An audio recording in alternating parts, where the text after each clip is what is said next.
അപ്പോൾ അനീഷേ നമ്മളിപ്പോൾ എവിടെ ഉള്ളത്? ഓക്കെ, നമ്മൾ കൊളപ്പുറം ഹൈവേയുടെ ഭാഗത്താണ് നമ്മളുള്ളത്. അതായത് നമ്മളെ പുതിയ ഹൈവേ ആണ് ഈ കാണുന്നത്. ഓക്കെ, അതായത് ഈ ഹൈവേയിൽ ജസ്റ്റ് നമ്മളെ എയർപോർട്ട് ഭാഗത്തേക്ക് പോകുമ്പോൾ എയർപോർട്ടിൻ്റെ സൈഡിലേക്ക് ജസ്റ്റ് കോട്ടക്കൽ തിരൂർ സൈഡിൽ നിന്ന് വരുന്ന ആളുകൾക്കും അതുപോലെ കോഴിക്കോട് യൂണിവേഴ്സിറ്റി സൈഡിൽ നിന്ന് വരുന്ന ആളുകൾക്കും പോകാൻ ഒരു പുതിയ പാസേജ് കൊടുത്തിട്ടുണ്ടായിരുന്നു. നമ്മൾ പാലത്തിന് നമ്മൾ ഓവർബ്രിഡ്ജിന്റെ മേലെയാണ് ഇപ്പോൾ ഉള്ളത്. ഓവർബ്രിഡ്ജിന്റെ അപ്പൊ ഇനിയിപ്പോ അങ്ങനെ നേരെ അങ്ങോട്ട് ക്രോസ് ചെയ്യാം. പഴയ കുളപ്പുറം നിൽക്കുന്നത് അവിടെ തന്നെയാണ്. നമ്മൾ ഹൈവേ പോകുന്നത് ജസ്റ്റ് അതിന്റെ ബാക്കിലൂടെയാണെന്ന് മാത്രം. അപ്പോൾ ഇതാണ് പുതിയൊരു പാസേജ്. ജസ്റ്റ് ഈ ബിൽഡിങ്ങുകളുടെ ഇടയിൽ കൂടിയാണ് ആ പാസേജ് വന്നുള്ളത്. ഇപ്പൊ ജസ്റ്റ് 2 ദിവസം മുമ്പ് ഒരു വീഡിയോ ഉണ്ടല്ലോ, ഇവിടെ ഒരു പാസേജ് ജസ്റ്റ് ബ്ലോക്ക് ചെയ്തിട്ടുണ്ടായിരുന്നു. ആ ബ്ലോക്ക് ചെയ്തത് ജസ്റ്റ് ഇവിടുത്തെ ആളുകൾ പൊളിച്ചു എന്ന് പറഞ്ഞിട്ടുള്ളൊരു വീഡിയോ ഉണ്ടായിരുന്നു. ഇവിടെ അത്യാവശ്യം നല്ല ഒരു രീതിയിലാണ് ഒരു നല്ല വൈഡ് ആയിട്ടുള്ളൊരു പാസേജ് ആണ്. പക്ഷെ ഇതിന്റെ പ്രശ്നം എന്താ പറയുക ചെയ്തേ, ജസ്റ്റ് ഇതിന്റെ നടുക്കൂടെ പഴയ ഹൈവേ പോകുന്നുണ്ട്. ഈ ഹൈവേയിലൂടെ ഒരു പക്ഷേ മെയിൻ ഹൈവേയിലൂടെ പോണ ആളുകൾ വരില്ല. ഇതാണ് പഴയ ഹൈവേ. ഇതാണ് നമ്മുടെ പഴയ ഹൈവേ. നേരെ പോയി എയർപോർട്ട് സൈഡിലേക്ക് കയറുന്ന ക്രോസിംഗ് ആണത്. പക്ഷേ ഇവിടെ പ്രശ്നം എന്ന് വെച്ചാൽ ഈ സൈഡിൽ കുറെ ഹോട്ടലുകളൊക്കെ ഉള്ളതുകൊണ്ട് സർവീസ് റോഡ് വഴി വരുന്ന വാഹനങ്ങളൊക്കെ ഇവിടെ പാർക്ക് ചെയ്യാൻ ഇവിടെ ഈ വെള്ളം കെട്ടി നിൽക്കുന്ന ഒരു പ്രോബ്ലം വരുന്നുണ്ട്. അതെ, ഈ സൈഡിൽ വരുന്നുണ്ട്. പിന്നെ എന്തായാലും പ്രശ്നം എന്താ അറിയോ, അതായത് ഇവിടെയാണ് ബ്ലോക്ക് ചെയ്തിട്ടുണ്ടാകുക എന്നുള്ളത് നമുക്ക് തോന്നുന്നത്. ഈ ഒരു ഭാഗമാണ് ബ്ലോക്ക് ചെയ്തിട്ടുള്ളത്.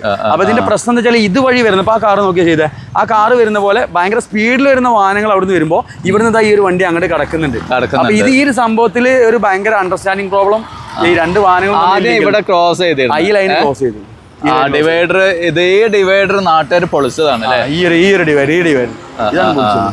ഓക്കെ, അപ്പൊ ഇതെന്താ വെച്ചാൽ ഇവിടെ നിന്നുള്ള വാഹനങ്ങളും അവിടെ നിന്നുള്ള വാഹനങ്ങളും ഒരുമിച്ച് വരുമ്പോൾ ഹൈവേ അല്ല സർവീസ് റോഡിൽ നിന്ന് വരുന്ന വാഹനങ്ങൾ ഇവിടെ ഹോട്ടലിലേക്കോ മറ്റൊക്കെ വരുന്ന വാഹനങ്ങൾ ഇതുപോലെ നല്ല സ്പീഡിൽ വരുന്ന സമയത്ത് ഈ സൈഡിൽ നിന്ന് വരുന്ന വാഹനങ്ങൾ അതിലേക്ക് എന്തോ ഒരു ലിങ്കിങ് ഇല്ല, അവർ തമ്മിലൊരു അണ്ടർസ്റ്റാൻഡിങ് ഇല്ലാന്നുണ്ടെങ്കിൽ അപകടം നടക്കാൻ ചാൻസ് കൂടുതലാണ്. അത് മനസ്സിലാക്കിയിട്ടാണ് ഹൈവേ അവിടെ ബ്ലോക്ക് ചെയ്തിട്ടുണ്ടാവുക, ഹൈവേ അതോറിറ്റി ഇത് ചെയ്തിട്ടുണ്ടാവുക. അതാണ് സത്യം. പക്ഷെ ഇതിന്റെ എത്രത്തോളം നാട്ടുകാർക്ക് ഇതിന്റെ പ്രശ്നം, ഇത് ഇവിടെ ഡിവൈഡർ ഉണ്ടെങ്കിൽ നാട്ടുകാർക്ക് എങ്ങനെ ഡിവൈഡർ ഉണ്ടെങ്കിൽ പാസേജ് ഉണ്ടാവില്ല. അങ്ങനെ ജസ്റ്റ് യു ടേൺ അടിച്ച് വരുന്ന സിസ്റ്റം വേണം. അതാവുമ്പോൾ ഒന്നുകൂടെ നന്നാവും. ഇവിടെ ഡിവൈഡർ ഉണ്ടെങ്കിൽ ഇതിലൂടെ ഡയറക്റ്റ് പാസിംഗ് ഉണ്ടാവില്ലല്ലോ. ഇത് ഡയറക്റ്റ് പാസിംഗ് ആണ്. വരുന്ന 2 വണ്ടിക്കാരും തിരക്കിലാണ്. ഇപ്പൊ എയർപോർട്ടിലേക്ക് വരുന്നവർ ഭയങ്കര തിരക്കിലായിരിക്കും. ഇവിടുന്ന് വരുന്നവർ സ്ലോ ആക്കിയില്ലാന്നുണ്ടെങ്കിൽ ഒരു അപകടം സംഭവിക്കാനുള്ള ചാൻസ് ഒരുപാട് കൂടുതലാണ് ഇവിടെ. ജസ്റ്റ് 2 ഹൈവേക്കാരും നാട്ടുകാരും.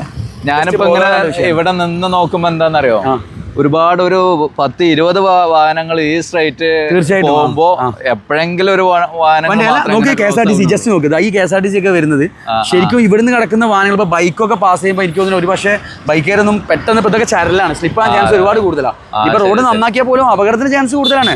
വാഹനങ്ങൾ ഒരുപാട് തിരക്കില്ല എന്നുള്ളത് ശരിയാണ്. പക്ഷേ ഇതുപോലത്തെ നോക്കിയപ്പോ ആ വണ്ടി നിർത്തി നോക്കുക. അപ്പൊ അതുപോലെ നിർത്തി കൊടുത്തില്ല എന്നുണ്ടെങ്കിൽ പ്രശ്നങ്ങളാണ്.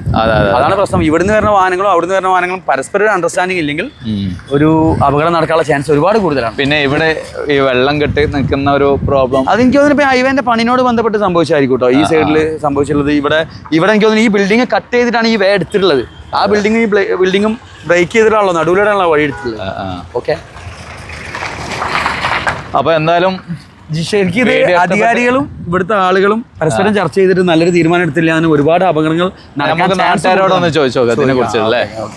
ചോദിക്കാം. അപ്പൊ ഇവിടെ ഒരു ഹോട്ടലുണ്ട്, നമുക്കൊന്ന് ചോദിച്ചു നോക്കാം. ഓക്കെ, പണിക്കാരുള്ള എല്ലാവരുടെ കാര്യം മഹാകഷ്ടത്തിലാണ്.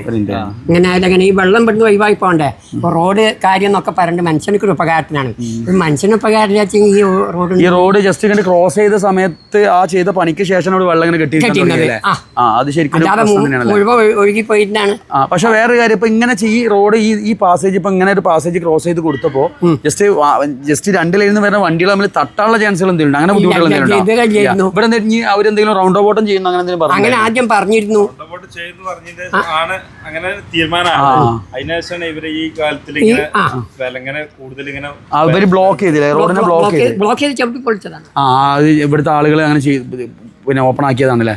പക്ഷെ എനിക്ക് തോന്നുന്നു ഇങ്ങനെ ഓപ്പൺ ആയി എടുക്കുമ്പോൾ ശരിക്കും പറയുമ്പോൾ ഇവിടുന്ന് വരുന്ന വണ്ടിക്കാരും ഈ ഓപ്പോസിറ്റ് കയറുന്ന വണ്ടിക്കാരും തമ്മിൽ ധാരണ ഇല്ലെങ്കിൽ ചിലപ്പോൾ അവിടെ നടക്കാൻ ചാൻസ് കൂടുതലല്ലേ. ബൈക്കുകളൊക്കെ പോകുമ്പോൾ ഒരു ജസ്റ്റ് ഡിവൈഡർ കൊടുത്തു കഴിഞ്ഞാൽ ഒന്നുകൂടി നന്നാവും മൊത്തത്തിൽ. മാത്രമല്ല ഇത് രണ്ട് രാജ്യവും കാരണം ഈ കാണുന്ന ബ്രേക്കോ നിങ്ങൾ 2 ഭാഗം 2 ലൈനായി മാറുന്നത്. സ്ഥാപനങ്ങളും പള്ളികളും കാര്യങ്ങളൊക്കെ ഇപ്പുറത്തുണ്ട്. ഇവിടെയും കുറെ വീടുകളും കാര്യങ്ങളൊക്കെ ഉണ്ട്. രണ്ടും ബന്ധം ഇല്ലാതാവും. പൊതുവേ ഇപ്പൊ ഹൈവേ പോണത് തന്നെ ഇപ്പോ ഇതിനോട് ബന്ധമില്ലാത്തൊരു ബാക്കിലൂടെയാണ് ഹൈവേ പോണത്. അത് നിങ്ങൾ പറഞ്ഞത് കറക്റ്റ് ആണ്. പക്ഷേ ഇത് ഇങ്ങനെ വരുമ്പോൾ നിങ്ങൾ പറഞ്ഞത് ഈ പിന്നെ ബ്ലോക്ക് ചെയ്ത് കഴിഞ്ഞാൽ രണ്ട് ഭാഗം ഇതായി നിൽക്കും. അല്ല, ഈ ബ്ലോക്ക് ചെയ്ത് കഴിഞ്ഞാൽ ഇവിടെ എന്താ ഉദ്ദേശിക്കുന്നത്? ഇവിടെ വേറെ പിന്നെ റൗണ്ട് ബോട്ട് എന്തെങ്കിലും വേറെ കൊടുക്കാന്ന് പറഞ്ഞിരുന്നു ഹൈവേ ആ സമയത്ത് വരും പറഞ്ഞാണ്ടാണ് ഇങ്ങനെ പണി ബ്ലോക്ക് ചെയ്തിട്ടുള്ളത്. Okay okay. പക്ഷെ അവര് ചെയ്തത് ഇങ്ങനെയാണ്, അതാണ് ജസ്റ്റ് ബ്ലോക്ക് ചെയ്തിട്ട്. അപ്പൊ ആ സമയത്ത് ഇവിടുന്ന് വരുന്ന വണ്ടികൾ അങ്ങോട്ട് പോകണമെങ്കിൽ ജസ്റ്റ് ആ സൈഡിലൂടെ പോയിട്ട് പോയിരുന്നു. ഇതുണ്ടായിരുന്നു എങ്ങനെ ചെയ്തിരുന്നത്? അതിൽ ആ താഴോട്ട് പോയിട്ട് ജസ്റ്റ് പോയിട്ട് യൂ ടേൺ അടിച്ച് വരില്ലേ? ബാക്ക് സൈഡ് ആണെങ്കിൽ വൺ വേ ആണ്, വൺ വേ ആണ്. അപ്പൊ അതിൽ വരാൻ ഇവിടെ എനിക്ക് തോന്നുന്നു ഈ സൈഡിൽ വണ്ടികൾ വരിക എന്ന് പറഞ്ഞാൽ ഇപ്പൊ പമ്പ് കയറിയ വണ്ടികൾ അല്ലെങ്കിൽ ഹോട്ടലുകളിൽ കയറിയ അല്ലെങ്കിൽ പള്ളികളിൽ കയറിയ വണ്ടികളൊക്കെ ഉദ്ദി കൂടെ വരിക, അല്ലെങ്കിൽ എയർപോർട്ടിലേക്ക് പോകാനുള്ള വണ്ടികൾ. വീടുകളുണ്ടല്ലോ ഒരുപാട് വീടുകൾ. അപ്പൊ ഇവർക്കും പോകണ്ടാവില്ല, ഹൈവേ കയറുന്ന എന്തായാലും